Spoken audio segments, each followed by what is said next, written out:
Movie की शुरुआत में एक स्कूल गर्ल लिन को दिखाते हैं। उसके डैड की इनकम ज्यादा नहीं होती, लेकिन वो लिन को एक अच्छे स्कूल में भेजना चाहते हैं और इस स्कूल में एडमिशन मिलने के लिए वो वहाँ के हेड मिस्ट्रेस को बता रहे होते हैं कि लिन एक ब्राइट स्टूडेंट है और प्रीवियस स्कूल में उसने काफी सारे अवार्ड्स भी जीते हैं। ये कहकर उनको सभी डिटेल्स बता रहे होते हैं। तब हेड मिस्ट्रेस उनसे कहती है कि आपकी बेटी को हमारे स्कूल में एडमिशन दिलवाने के लिए हमें कोई प्रॉब्लम नहीं है। फिर वो लिन से पूछती है, क्या तुम इस स्कूल में स्टडी करने के लिए एक्साइटेड हो और क्या तुम इस स्कूल में पढ़ना चाहती हो? इस पर लिन जवाब देती है नहीं।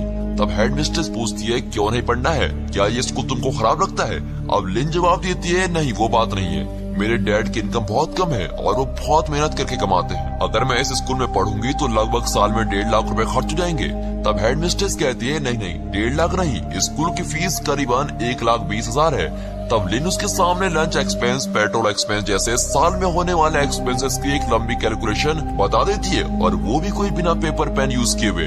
अब ये सुनकर हेड मिस्ट्रेस सरप्राइज होकर उससे कहती है, तुम सच में एक ब्राइट स्टूडेंट हो और हम तुमको स्कॉलरशिप देना चाहते हैं और तुमसे कोई फीस भी नहीं लेंगे, इसीलिए अब तुम बिना कोई टेंशन के यहाँ पढ़ सकती हो। और ऐसे करके उस स्कूल में लिन को एडमिशन मिल जाता है। उसे स्कूल में एक फ्रेंड मिलती है जिसका नाम ग्रेस है, लेकिन ग्रेस पढ़ाई में कमजोर होती है और एक दिन उसे एग्जाम के क्वेश्चन भी मिल जाते हैं। फिर लिन उसे उन क्वेश्चंस के आंसर को एक्सप्लेन करके समझाती है। फिर एग्जाम के दिन पता चलता है कि असल में एक टीचर ने अपने प्राइवेट ट्यूशन में उन क्वेश्चन को लीक किया होता है और ग्रेस भी उसी ट्यूशन में जाया करती थी। लेकिन लिन के उन क्वेश्चंस को कई बार एक्सप्लेन करने के बावजूद भी ग्रेस के दिमाग में कुछ नहीं आता और उसे कुछ समझ नहीं आता।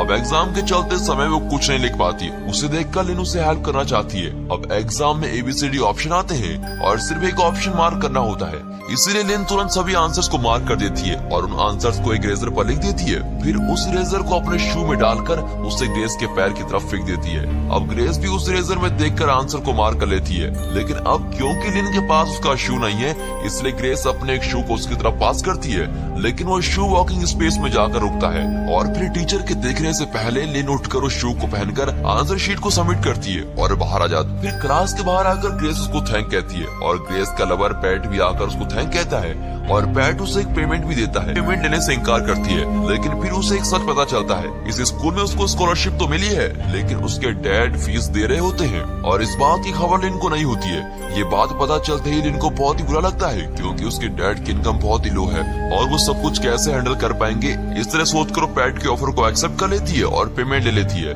फिर एक दिन पैट उसे कहता है कि मेरे 5 फ्रेंड्स हैं और एग्जाम में उन्हें तुम्हारी मदद चाहिए। 7 स्टूडेंट को हेल्प करने से उसे कुल मिलाकर लाख रुपए मिलेंगे और इस तरह उसके बैंक अकाउंट में पैसे बढ़ते ही जाते हैं। अब इन 7 स्टूडेंट को हेल्प करने के लिए वो एक नई टेक्निक का यूज करती है और उसका नाम है पियानो टेक्निक। अब पियानो क्लास के नाम पर वो उन स्टूडेंट्स को उनके घर में बुलाती है और उन्हें अपनी उंगलियों के मूवमेंट से ABCD से कौन सा सही ऑप्शन है ये समझाने के लिए पियानो यूज करती है। और इस प्लान के मुताबिक एग्जाम के दिन उन सभी को लिन के फिंगर के मूवमेंट्स को यूज करके सही आंसर को मार्क करना होगा। अब एग्जाम भी पास आ जाता है। तब उसी स्कूल को बैंक नाम का एक नया स्टूडेंट ज्वाइन करता है और वो भी पढ़ाई में बहुत ही अच्छा होता है। तब उसका फ्रेंड उसे कहता है कि तुम एग्जाम में मुझे अपनी आंसर शीट दिखाओ, मैं तुमको एक सब्जेक्ट के लिए 3,000 रुपए दूंगा, लेकिन इसके लिए बैंक मना करके चला जाता है। अब इस स्टूडेंट ने ऑलरेडी लिन को पैसे दिए होते हैं, लेकिन उसको न समझ नहीं आता और इसीलिए वो बैंक से हेल्प मांगता है। अब बैंक के मना करने के बाद उसके पास एक ही ऑप्शन बचता है और वो ये है कि लिन के फिंगर मूवमेंट से उसको आंसर पहचानने होंगे और ये सब बैंक को पता चलता है। अब एग्जाम के समय टीचर कहती है कि इस साल क्वेश्चन 2 सेट्स में आएंगे, तुम्हें से किसी को सेट A का क्वेश्चन मिलेगा और किसी को सेट B क्वेश्चन मिल सकते हैं। और इससे सभी स्टूडेंट्स बिल्कुल चौंक जाते हैं। असल में लिन को सेट B क्वेश्चन मिलता है और वो इशारे से कहती है कि अब वो सेट B के आंसर्स को बताने वाली है और स्टूडेंट्स भी सेट B के आंसर्स को लिन के फिंगर मूवमेंट्स को देखकर मार्क कर लेते हैं और उस ग्रुप के सभी स्टूडेंट्स एक साथ आंसर शीट को सबमिट कर लेते हैं। अब टीचर के सामने कई स्टूडेंट होते हैं तो लिन तुरंत उसके बगल में बैठे हुए स्टूडेंट का क्वेश्चन शीट ले लेती है, क्योंकि उसे सेट A के क्वेश्चन मिले होते हैं और वो अपनी आंसर शीट उसको देती है। अब वो सेट A क्वेश्चन के सही आंसर को वर्कआउट करके फटाफट मार्क कर देती है और एग्जाम का टाइम समाप्त होने से पहले वो सभी को आंसर्स बता देती है और स्टूडेंट्स भी उसको नोट कर लेते हैं। तब बगल वाला स्टूडेंट उसे पूछता है कि तुम्हारी आंसर शीट पर तुमने अपना नाम क्यों नहीं लिखा है, क्या मैं अपना नाम उस पर लिख दूं? तब लिन कहती है, नहीं उसे ब्लैंक ही रहने दो। और एग्जाम भी समाप्त होता है और टीचर उनसे आंसर शीट्स कलेक्ट करते हैं। फिर एग्जाम हॉल के बाहर बैठी हुई लिन से वो टीचर आकर कहता है कि तुमने अपना नाम नहीं डाला और आंसर शीट को सबमिट कर दिया, इसमें अपना नाम लिख कर दो। और उसी समय हेड मिस्ट्रेस लिन को बुलाती है। अब लिन घबराकर हेड मिस्ट्रेस के पास जाती है। तब वहाँ उसके बगल वाला स्टूडेंट भी रहता है। अब हेड मिस्ट्रेस लिन से पूछती है कि क्या तुमने इसकी आंसर्स कॉपी किए हैं, और लिन भी कहती है नहीं। फिर उस स्टूडेंट को पूछने पर भी वो नहीं कहता है। तब बैंक कहता है कि नहीं मैडम, असल में इसने आंसर्स दिखाने के लिए मुझसे हेल्प मांगी थी, लेकिन मैंने मना कर दिया और इसलिए उसने लिन की आंसर्स कॉपी किया है। और फिर हेड मिस्ट्रेस दोनों के क्वेश्चन और आंसर शीट चेक करती है। तब वो देखती है कि दोनों को अलग अलग क्वेश्चन सेट्स मिले हैं और वो टीचर हेड मिस्ट्रेस से कहती है कि क्वेश्चन अलग अलग हैं और ये कॉपी कैसे कर सकते हैं। बैंक लगता है कि आपको गलत इन्फॉर्मेशन मिली है और फिर ये देखकर हेड मिस्ट्रेस उन दोनों को वापस भेज देती है। लेकिन फिर हेड मिस्ट्रेस जब लिन की वर्कआउट शीट चेक करती है तब देखती है कि उसने सेट ए के आंसर को भी वर्कआउट किया है। और वो फिर से लिन को बुलाकर कहती है कि तुम्हें तो सेट बी के क्वेश्चन मिले थे, तुमने सेट ए के आंसर को क्यों सॉल्व किया है, बताओ तुमने ऐसा क्यों किया। और ऐसा कहते ही बैंक कहता है कि उसने पैसों के लिए सब किया है। फिर पियानो क्लास और उससे कमाए हुए पैसे के बारे में पता चलते ही हेड मिनिस्टर लिन के डैड को बुलाकर कंप्लेंट करती है और उन्हें भी बहुत भला बुरा कहती है। इतना ही नहीं बल्कि अब वो लिन की स्कॉलरशिप को भी कैंसिल कर देती है और कहती है कि अब सिर्फ बैंक को ही उस स्कॉलरशिप एग्जाम देने के लिए इस स्कूल की तरफ से भेजने वाले हैं और तुमने उस अपॉर्चुनिटी को खो दिया है। इन सब बातों से उदास होकर लिन रोकर अपने घर जाती है और घर में उसके डैड उसको खूब डांटते हैं और उसके कमाए हुए सारे पैसों को लौटाने को कहते हैं और उसने जो कपड़े खरीद कर दिए थे उसको निकाल कर फेंक देते हैं। फिर दिखाते हैं कि लिन से कॉपी करने वाले स्टूडेंट को कोई इन्वेस्टिगेट कर रहा था और उन्हें वो स्टूडेंट जवाब दे रहे होते हैं। इसका मतलब कोई बड़े एग्जाम में कॉपी करके ये सब फंस गए हैं। और अब कहानी कंटिन्यू होती है।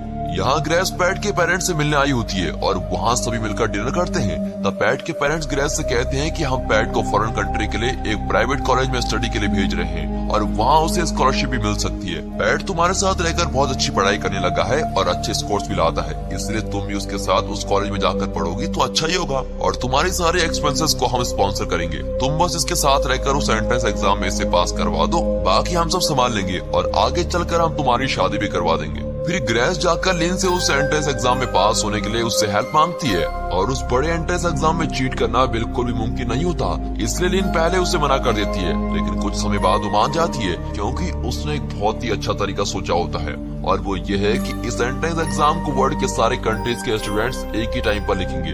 लेकिन वर्ल्ड की सभी कंट्रीज अलग अलग टाइम जोन्स में हैं और टाइम जोन के हिसाब से देखा जाए तो इस एग्जाम को ऑस्ट्रेलिया के सिडनी सेंटर में सबसे पहले स्टार्ट किया जाएगा और इनके थाईलैंड सेंटर में स्टार्ट होने के 4 घंटे पहले ही सिडनी में एग्जाम स्टार्ट हो जाएगा। तो लिन उनसे कहती है कि मैं सिडनी में जाकर एग्जाम दूंगी और वहाँ से उन आंसर्स को मेमोराइज करके फोन में टाइप करके आप लोगों को भेज दूंगी। लेकिन उन आंसर्स को वो स्टूडेंट मेमोराइज नहीं कर सकते, इसलिए वो उसके लिए एक और आइडिया बनाती है और वो एक पेंसिल के बारकोड के जरिए आंसर्स को बताने का प्लान बनाती है। यानी कि पेंसिल में जो बारकोड होता है उसमें से सेट ए ऑप्शन के लिए सबसे थिक लाइन होगी, बी की लाइन ए से कम और सी की लाइन और भी कम थिकनेस की और डी की सबसे स्लिम लाइन होगी। वो कहती है कि इस तरह के बारकोड लगाए हुए पेंसिल्स को रेडी करने पर तुम लोग उस एग्जाम में इजीली सही आंसर्स मार्क कर पाओगे। फिर वो कहती है कि इसके लिए तुम जितने हो सके उतने क्लाइंट्स को ऐड करते जाओ, इससे मिलने वाले टोटल पेमेंट में से तुम दोनों को भी शेयर मिल जाएगा। लेकिन इसमें प्रॉब्लम यह है कि सारे आंसर को पहले मार्क करके फिर उनको मॉकअप करके मोबाइल में टाइप करके भेजना होगा और इन सब के लिए वो एग्जाम टाइम काफी नहीं होगा। इसीलिए इन आंसर्स को मॉकअप करने के लिए मुझे एक और जीनियस की जरूरत है और ये सिर्फ बैंक ही कर सकता है। मैं एग्जाम के आधे आंसर्स को मेमोराइज कर लूंगी और बैंक बाकी के आधे आंसर्स को मॉकअप करके तुम्हें भेज देगा और पैसे का कुछ हिस्सा हम उसको भी दे देंगे। लेकिन इसके लिए अगर बैंक राजी होता है तो ही प्लान एग्जीक्यूट हो सकता है, वरना इस प्लान को कैंसिल करना होगा। इस तरह वो कैजुअली बोल देती है। अगले दिन बैंक के स्कॉलरशिप एग्जाम का डेट आता है और तब एक ग्रुप आकर उसको खूब मारता है और एक गार्बेज एरिया में डंप कर देता है और इस वजह से वो स्कॉलरशिप एग्जाम देने की अपॉर्चुनिटी को खो देता है। असल में बैंक की माँ लॉन्ड्री का काम करके बड़ी मेहनत से बैंक को पढ़ा रही होती है और बैंक उसकी माँ के लिए ही अच्छी पढ़ाई करके आगे बढ़ना चाहता है, लेकिन उसके वो चांसेस मिस हो जाते हैं और ये सोचकर वो बड़ा ही उदास रहता है।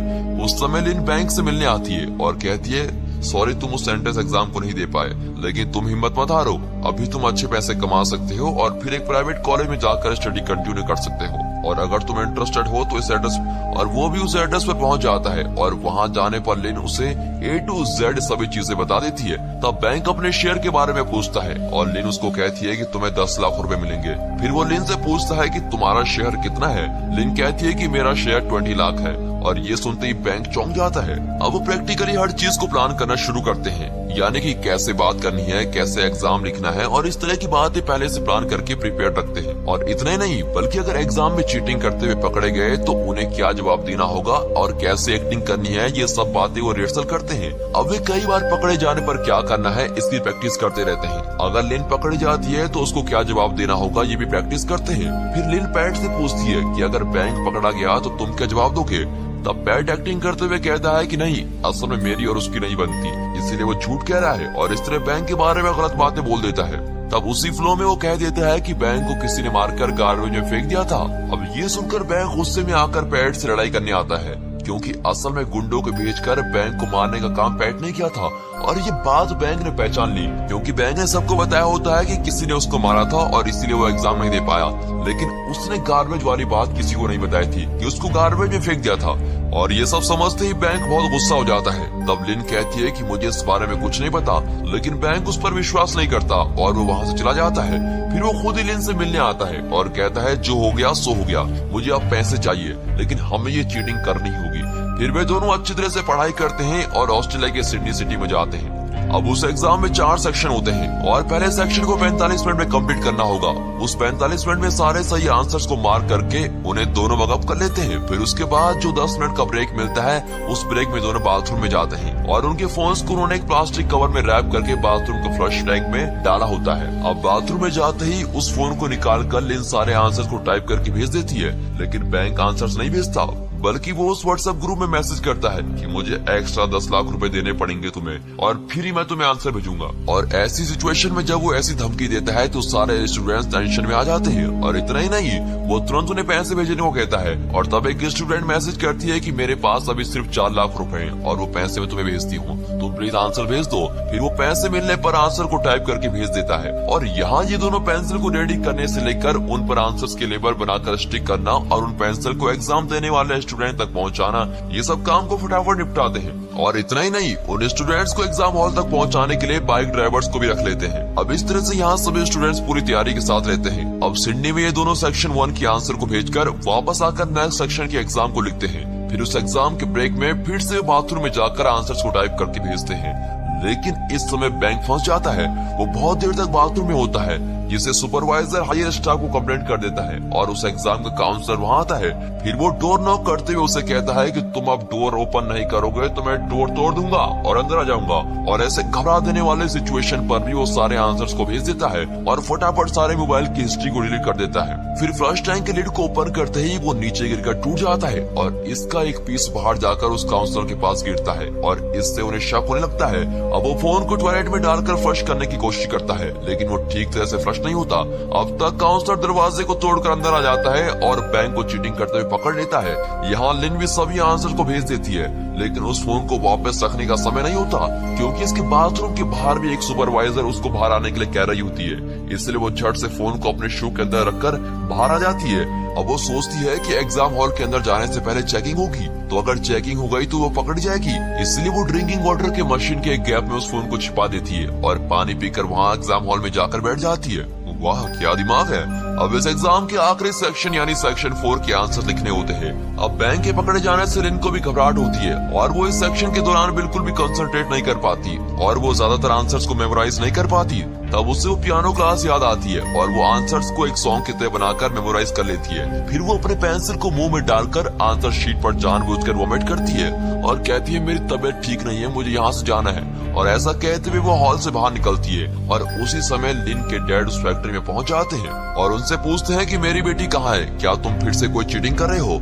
इस तरह कई सवाल करने लगते हैं और तब उनके फोन पर आंसर्स के मैसेज आने लगते हैं। अब लिन के डैड उस फोन को लेकर मैसेज को ना पढ़े, इसलिए वो दोनों एक झूठ बोल देते हैं। वे कहते हैं कि लिन और बैंक के दोनों लवर्स हैं और एक ट्रिप प्लान करके ऑस्ट्रेलिया गए हैं। और यह सुनकर लिन के डैड शॉक हो जाते हैं और फिर वहाँ से चले जाते हैं। अब यहाँ लिन जैसे तैसे अपने फोन को लेकर भाग जाती है और तब सामने काउंसलर को देखती है। तब वो एक रूम में छिप जाती है और फिर भागकर एग्जाम सेंटर से बाहर निकल जाती है और चलते समय वो फोन में आंसर्स को टाइप कर ही रही है। फिर रेलवे स्टेशन में आकर वो आंसर्स को टाइप कर रही होती है और इस तरह वो सभी आंसर्स को टाइप करके भेज देती है और फिर सामने देखती है तो वहाँ एग्जिट की बोर्ड लगी होती है। अब पीछे से उसे काउंसलर भी फॉलो करते हुए आ रहा होता है। तब फिर से वो एक कमाल का प्लान बनाती है। वो पास में होने वाले एक फूड मशीन में से कुछ कॉइंस डालकर खाने बैंक आइटम्स निकालती है और एक साथ मुंह में ठूस लेती है और मोबाइल को उसके बगल में बैठी एक लेडी के बैग में डाल देती है। फिर काउंसलर उसके पास आता है तो वो सामने वोमिट कर देती है और वो उसको कहती है कि मेरी तबीयत खराब है,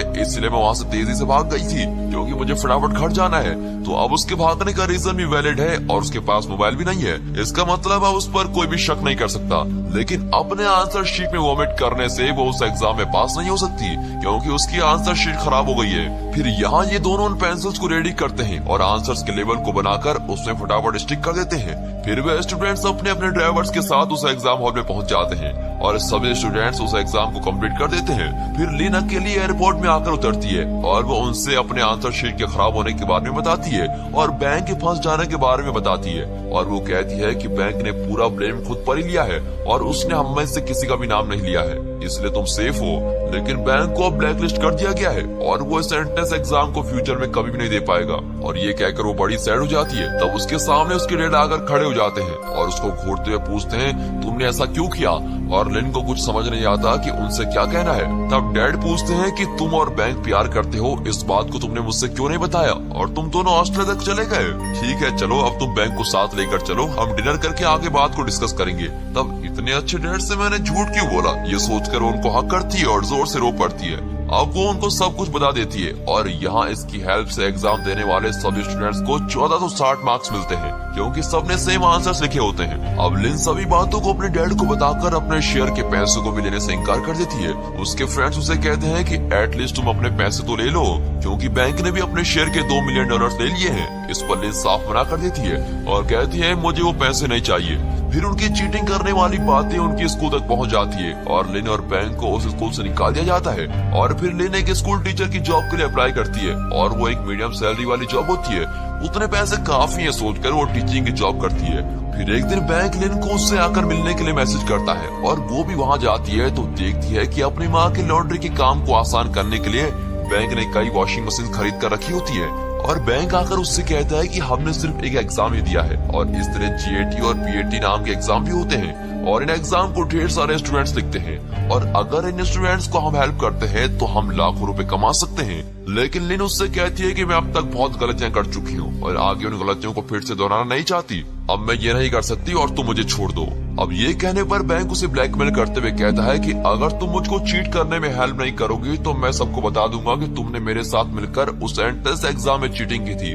और लिन उसे कहती है कि तुम्हें जो करना है करो। फिर बैंक उसे फिर से ब्लैकमेल करते हुए कहता है कि अगर तुमने मेरी हेल्प नहीं करी तो मैं उन सभी बच्चों के नाम बता दूंगा जिनको तुमने चीटिंग करके पास कराया है और इस तरह उनकी जिंदगी भी खराब हो जाएगी। इस तरह बैंक एक विलन के टोन में बातें करता है और इस पर भी लिन उससे कहती है कि तुम्हें जो करना है करो और ये कहकर वो चली जाती है। लेकिन लिन इस ब्लैकमेलिंग को सुनकर बाहर जाकर खड़ी हो जाती है और कुछ सोचने लगती है। लिन उसकी ब्लैकमेलिंग को इग्नोर करते हुए उसको कह देती है कि तुम्हें जो चाहे करना है करो और वो घर जाकर अपने डैड से सभी बातों को शेयर करती है और यहाँ बैंक भी सबकी पोल खोल देता है। लेकिन लिन के डैड उसे कहते हैं कि तुम घबराओ मत, जो भी होगा देखा जाएगा, मैं हमेशा तुम्हारे साथ हूँ और ये कहकर उसको हिम्मत देते हैं। और फिर आगे चलने वाले सभी इन्वेस्टिगेशन में उसके डैड भी उसके साथ जाकर उसकी हेल्प करते हैं और इस मूवी यहाँ पर खत्म होती है।